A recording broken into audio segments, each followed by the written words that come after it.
नमस्कार मेरे प्यारे देशवासियों, आपका एक बार फिर से हमारे इस विशेष विश्लेषण में हार्दिक स्वागत करते हैं। हमारी पेंशन दो। आज का यह एपिसोड देश के उन लाखों पेंशन धारकों के लिए बेहद महत्वपूर्ण है जो कई वर्षों से अपनी पेंशन में बढ़ोतरी और आर्थिक सुरक्षा की उम्मीद लगाए बैठे हैं। पिछले कुछ दिनों से सोशल मीडिया, यूट्यूब चैनलों और व्हाट्सएप ग्रुप्स में एक खबर तेजी से फैल रही है। दावा किया जा रहा है कि ईपीएस 95 पेंशन योजना के तहत न्यूनतम पेंशन को 7,500 रुपये कर दिया जाएगा और साथ ही पेंशन से जुड़े नियमों में कुछ बड़े बदलाव भी किए जा सकते हैं। इन दावों में यह भी कहा जा रहा है कि 36 महीने की शर्त में बदलाव होने वाला है और पेंशन की गणना का तरीका भी बदला जा सकता है। ऐसी खबरों ने देश भर के पेंशन धारकों में उम्मीद भी जगाई है और कई सवाल भी खड़े किए हैं। लेकिन सवाल यह है, क्या वास्तव में ऐसा कोई निर्णय लिया गया है? क्या कर्मचारी भविष्य निधि संगठन यानी employees provident fund organisation EPFO ने आधिकारिक घोषणा कर दी है, या फिर यह सिर्फ सोशल मीडिया पर फैल रही अधूरी और अपुष्ट खबरें हैं? आज की इस विस्तृत रिसर्च रिपोर्ट में हम इन सभी सवालों का जवाब तथ्यों और आधिकारिक जानकारी के आधार पर देने की कोशिश करेंगे। ईपीएस 95 पेंशन योजना क्या है? सबसे पहले यह समझना जरूरी है कि यह 95 योजना आखिर है क्या। ईपीएस 95 का पूरा नाम है एम्प्लॉयज पेंशन स्कीम 10,995। यह योजना भारत सरकार द्वारा कर्मचारियों को सेवानिवृत्ति के बाद आर्थिक सुरक्षा देने के उद्देश्य से शुरू की गई थी। यह योजना ईपीएफओ के अंतर्गत संचालित होती है और इसमें उन कर्मचारियों को पेंशन मिलती है जिन्होंने अपने नौकरी के दौरान भविष्य निधि योजना में योगदान दिया होता है। इस योजना की शुरुआत 10,995 में की गई थी और इसका मुख्य उद्देश्य था कि संगठित क्षेत्र में काम करने वाले कर्मचारियों को रिटायरमेंट के बाद एक नियमित आय का स्रोत मिल सके। ईपीएस 95 के तहत कर्मचारी के वेतन का एक हिस्सा और नियोक्ता का योगदान पेंशन फंड में जाता है। इस फंड से बाद में कर्मचारी को मासिक पेंशन दी जाती है। न्यूनतम पेंशन का मुद्दा ईपीएस 95 योजना में सबसे बड़ा विवाद और चर्चा का विषय हमेशा न्यूनतम पेंशन की राशि रहा है। वर्तमान समय में इस योजना के तहत न्यूनतम पेंशन 1,000 रुपये प्रतिमाह है। यह राशि साल 2014 में बढ़ाई गई थी, लेकिन पिछले कई वर्षों से पेंशन धारकों का कहना है कि आज के समय में 1,000 रुपये की पेंशन से जीवन यापन करना लगभग असंभव है।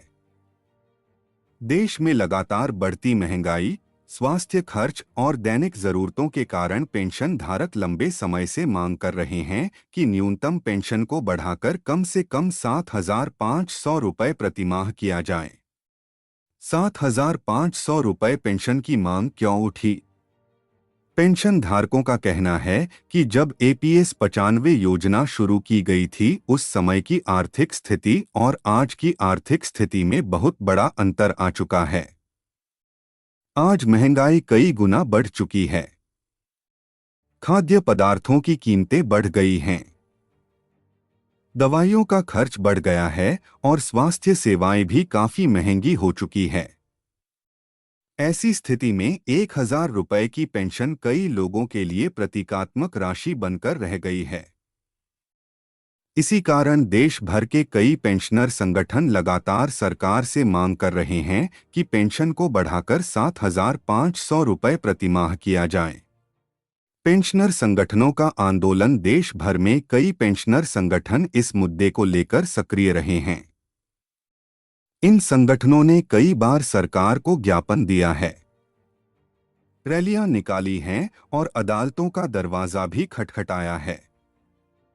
इन संगठनों का कहना है कि कर्मचारियों ने अपनी पूरी जिंदगी देश की अर्थव्यवस्था और उद्योगों को मजबूत करने में लगा दी। ऐसे में सेवानिवृत्ति के बाद उन्हें सम्मानजनक जीवन जीने के लिए पर्याप्त पेंशन मिलनी चाहिए। सोशल मीडिया पर फैल रही खबरें। हाल ही में सोशल मीडिया पर कई वीडियो और पोस्ट वायरल हुए हैं। इनमें दावा किया जा रहा है कि सरकार जल्द ही न्यूनतम पेंशन 7,500 रुपये करने वाली है। पेंशन की गणना का तरीका बदला जाएगा। 36 महीने की शर्त खत्म कर दी जाएगी। इन खबरों ने लाखों पेंशन धारकों के बीच उत्सुकता और उम्मीद पैदा कर दी है। लेकिन जब इन दावों की सच्चाई की जांच की गई तो पता चला कि अभी तक इन पर कोई आधिकारिक घोषणा नहीं हुई है। आधिकारिक स्थिति क्या है? अगर हम ईपीएफओ की आधिकारिक वेबसाइट और सरकारी अधिसूचनाओं को देखें तो अभी तक न्यूनतम पेंशन को 7,500 रुपये करने की कोई आधिकारिक घोषणा नहीं की गई है। सरकार के किसी मंत्रालय या विभाग ने भी इस संबंध में कोई गजट नोटिफिकेशन जारी नहीं किया है। भारत में किसी भी नीतिगत बदलाव के लिए एक निर्धारित प्रक्रिया होती है। सबसे पहले प्रस्ताव तैयार किया जाता है, फिर उस पर मंत्रालयों के बीच चर्चा होती है। उसके बाद केंद्रीय मंत्रिमंडल से मंजूरी ली जाती है और अंत में गजट नोटिफिकेशन जारी किया जाता है। जब तक यह प्रक्रिया पूरी नहीं होती तब तक किसी भी बदलाव को आधिकारिक नहीं माना जा सकता। 36 महीने की शर्त क्या है? ईपीएस 95 योजना में पेंशन की गणना के लिए कुछ नियम बनाए गए हैं। इनमें से एक नियम यह है कि पेंशन की गणना कर्मचारी के अंतिम वेतन के आधार पर की जाती है। इसके लिए आमतौर पर अंतिम 36 महीनों के औसत वेतन को आधार बनाया जाता है। कई पेंशन धारकों का कहना है कि यह नियम उनके लिए नुकसानदायक है क्योंकि कई बार नौकरी के आखिरी वर्षों में वेतन में बदलाव होता रहता है।